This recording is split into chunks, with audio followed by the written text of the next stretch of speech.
Now that you've received your 448 wood pantry, you'll notice that there's a production label located right here on the front.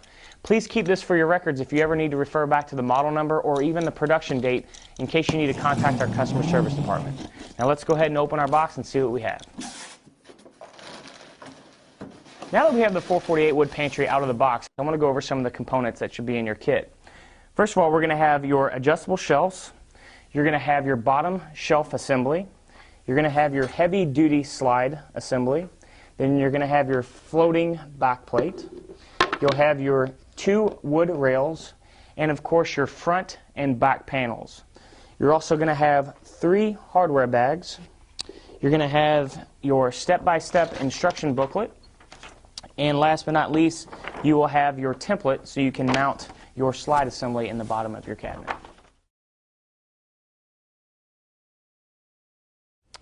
In order to install your 448 tall pantry correctly, you're going to need a few tools. First, you're going to need a 10mm nut driver. You'll need a standard Phillips head screwdriver. You'll need a 1/2 inch spade bit, as well as a 9/64 drill bit. Of course, you'll need a drill gun with a Phillips head bit, tape measure, a straight edge, some Scotch tape which will help hold your template in place, and last but not least, we supply an Allen wrench, but you'll need that also.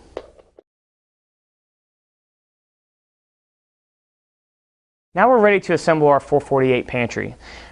To begin, I went ahead and I've grabbed our bottom shelf assembly as well as our rear panel. One thing I like to point out is that you'll notice the rear panel has the Rev-A-Shelf logo on it, so you want to make sure you grab that one. We're going to begin by placing our dowels, but before we do that, you want to make sure that the dowels are going into the rear of the shelf assembly.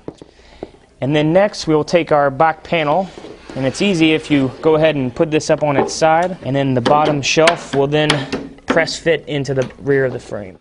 Next, you'll grab your drill with your Phillips head bit and grab 4 number 8x2 screws, and we'll go ahead and screw those into place. Next, I'm going to grab our 2 wood rails, and we will begin by installing the supplied dowels. Then we will place these right into the back panel. Then we'll take 4 of our number 8x2 screws and we'll secure the rails. Next, we're going to grab one of our wood shelves. Now, depending upon your particular application, you can either install your wood shelf above or below your wood rails. Since we have decided to install this in this position, it is much easier to go ahead and install it now versus later when your frame is already assembled. Next, we're going to grab our front panel and our remaining 4 dowels, and then we'll begin by placing our dowels in our shelf assembly. And then we will place our front panel onto the frame and then press into place. Now that we have the front panel pressed into place, we're going to grab our number 8x2 screws and we'll screw that into place. Then we will grab our number 8x1 with our number 8 washer and install that. Next, we're going to grab one of our wood shelves. As an option for added stability, we recommend that you go ahead and install this and permanently affix it with the screws provided. Next, we're going to grab our floating back plate. Now, a little installation tip is you want to make sure that these slots are towards the bottom of your frame.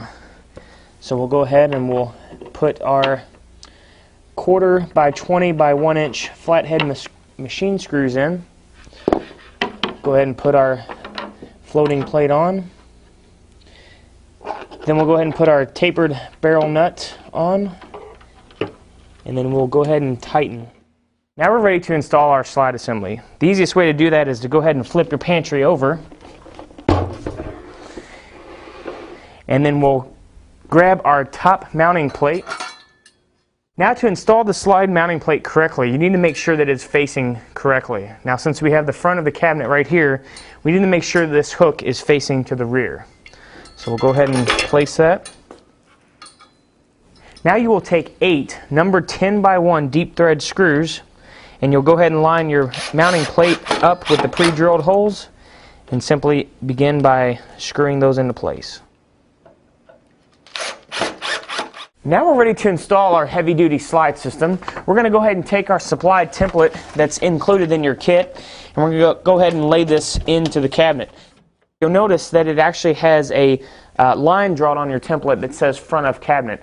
Literally, you want to lay this down to the front opening of your cabinet.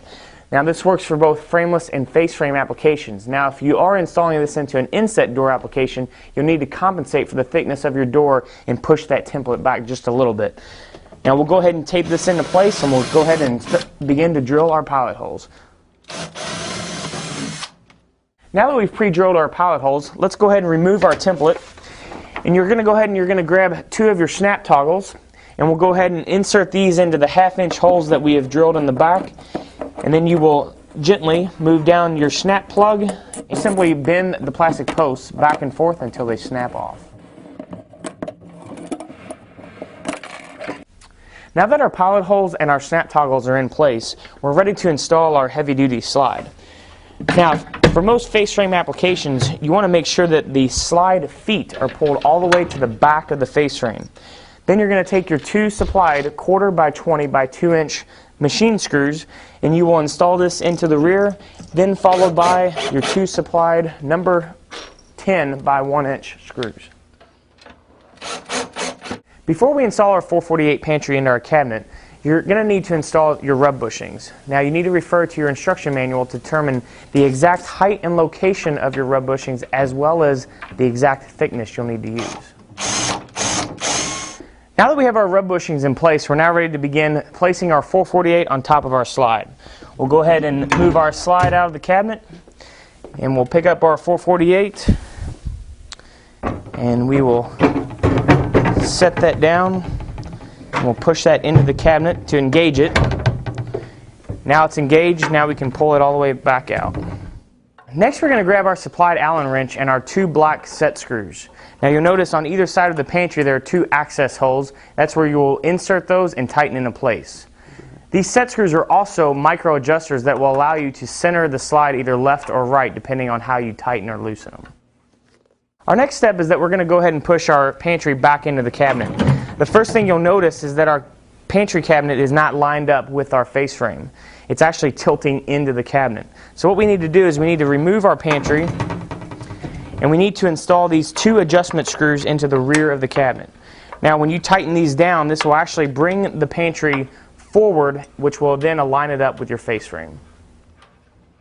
Now that we've adjusted our pantry, we can now tighten our middle locking bolt.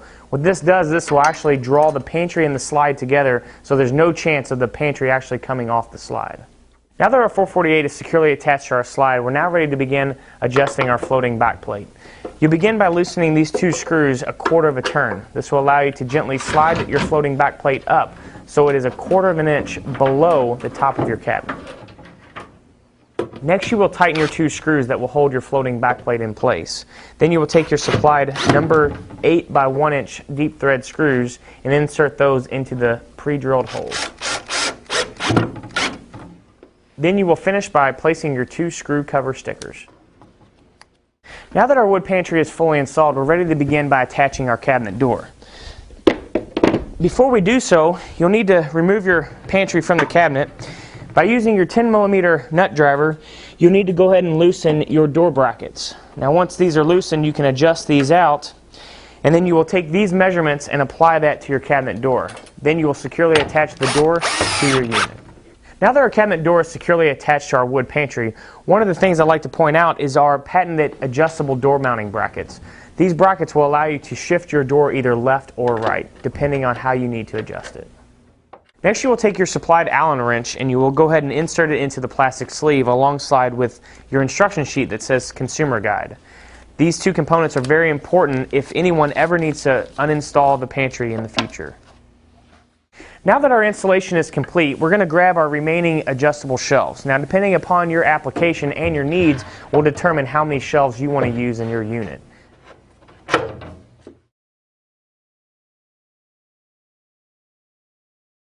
If for any reason you need to uninstall your pantry, you should go ahead and grab the Consumer Guide and the supplied Allen wrench. Now this should be attached somewhere on your pantry.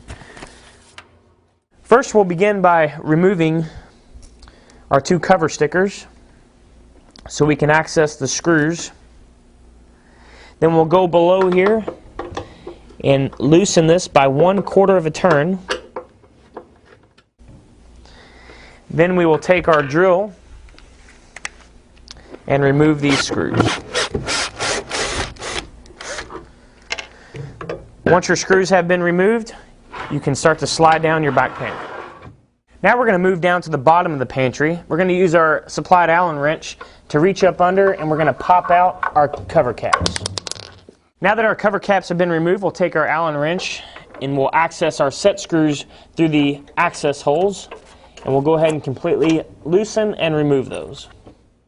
Now that you've removed your 2 set screws, we're going to begin by loosening our locking bolt. Now this only takes about 3 to 4 turns. Now once you loosen that, if you feel it starting to get tight, that's when you should stop.